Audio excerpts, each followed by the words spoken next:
Hello बच्चों, welcome to smart classes. और आज हम क्लास 10 साइंस का काफी इंपॉर्टेंट क्वेश्चन देखने वाले हैं।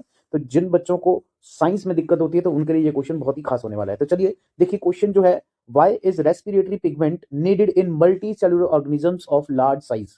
यानी कि लार्ज साइज ऑर्गेनिजम्स के लिए कोई ना कोई रेस्पिरेटरी पिगमेंट होना जरूरी क्यों है, ये क्वेश्चन। फिर इसके बाद give reason for the following. Rings of cartilages are present in the throat. Throat के अंदर रिंग्स ऑफ कार्टिलेजेस क्यों होती हैं। Lungs always contain residual volume of air. Lungs के अंदर कुछ ना कुछ रेजिडुअल बची हुई एयर रहती ही रहती है हमेशा। इसका रीजन बताना है। Diaphragm flattened and ribs are lift up when inhale. जब हम इनहेल करते हैं तो डायफ्राम जो है वो फ्लैटन हो जाता है और जो रिब है वो लिफ्ट अप क्यों हो जाती है, इसका रीजन आपको बताना है। फिर आपको एक क्वेश्चन आएगा, alveoli contain an extensive network of blood vessels. क्यों ऐसा क्यों होता है, एल्वुलाइज के अंदर extensive network of blood vessels क्यों होता है। तो ये सारे क्वेश्चंस अभी हम आपको दिखाएंगे किस तरह से आपको अटेम्प्ट करना है। तो सबसे पहले फर्स्ट क्वेश्चन देखेंगे, why is respiratory pigment needed in multi cellular organisms. तो जनरली होता क्या है कि जो मल्टी सेलुलर ऑर्गेनिजम्स होती हैं बेटा, उनके अंदर जनरली डिफ्यूजन के द्वारा ट्रांसपोर्ट किया जाता है। ठीक है, जो लिक्विड मटेरियल्स होते हैं उनकी ट्रांसपोर्टेशन डिफ्यूजन के द्वारा होती है। ठीक है, जैसे ब्लड को ट्रांसपोर्ट करना है तो वो डिफ्यूजन के द्वारा होगा। ठीक है, तो जनरली इनके अंदर कोई ना कोई पिगमेंट प्रेजेंट होता है, वो क्यों होता है वो हम समझेंगे। ठीक है, तो यहाँ पे लिखा है, in a large multi cellular organism simple diffusion is not sufficient to meet oxygen requirement of all cell due to large body size. तो इसको ध्यान से समझो, ये जो लाइन लिखी है कि मल्टी सेलुलर ऑर्गेनिजम्स के अंदर सिंपल डिफ्यूजन जो है वो सफिशिएंट नहीं है ताकि वो ऑक्सीजन को हर एक बॉडी सेल्स तक पहुंचा पाए, बिकॉज बॉडी का साइज बहुत ज्यादा बड़ा है। तो जिसकी वजह से रेस्पिरेटरी पिगमेंट जैसे कि हीमोग्लोबिन जो होता है ब्लड के अंदर, that are needed to bind oxygen. यानी कि हीमोग्लोबिन काम क्या करता है, ब्लड को बाइंड करता है एंड देन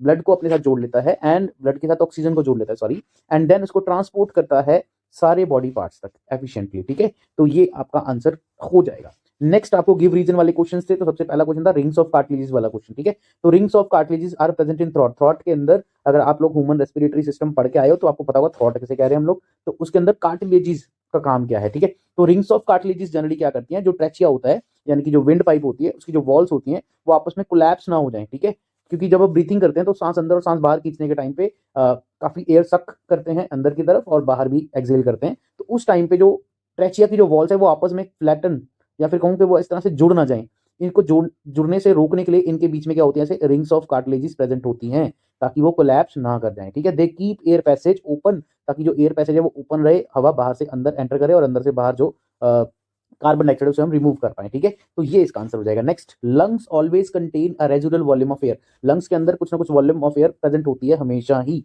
क्यों ऐसा होता है, ताकि जो लंग्स हैं वो भी कोलैप्स ना कर दें। देखो, collapsing after exhalation it also ensure continuous exchange of gases between breaths, यानी कि सांस लेने और सांस छोड़ने के बीच में जो गैसेस एक्सचेंज है वो इजी हो सके। ठीक है, कंटिन्यूअस हो सके। इस दो रीजन की वजह से, पहला क्या है, तो जो लंग्स है वो कोलैप्स ना कर जाए। ठीक है, और दूसरा क्या है, continuous exchange of gases between breaths. ठीक है जी, चलिए नेक्स्ट जो क्वेश्चन था, जो डायफ्राम है वो फ्लैटेंड और रिब्स जो है लिफ्ट अप हो जाती हैं जब इनहेल करते हैं। तो जनरली जब इनहेलेशन होती है डायफ्राम फ्लैट हो जाता है और ribs move upward and outward ताकि इंक्रीज हो सके वॉल्यूम ऑफ चेस्ट कैविटी। तो मेन रीजन क्या है, to increase the volume of chest cavity, chest cavity का वॉल्यूम इंक्रीज कर जाए। This lowers the air pressure inside the lung, जिसकी वजह से जो अंदर की तरफ जो लंग्स के अंदर जो एयर प्रेशर होगा वो कम होगा and cause air to enter, जिसकी वजह से एयर अंदर की तरफ एंटर करेगी। तो ये रीजन हो जाएगा इसका। नेक्स्ट क्वेश्चन देखो, alveoli contain an extensive network of blood vessels. Alveoli के अंदर extensive network of blood vessels होता है। क्यों, उसका रीजन क्या है, क्योंकि एल्वुलाइज जो है जनरली काम क्या करती है बेटा, गैसेज एक्सचेंज का काम करती है ना।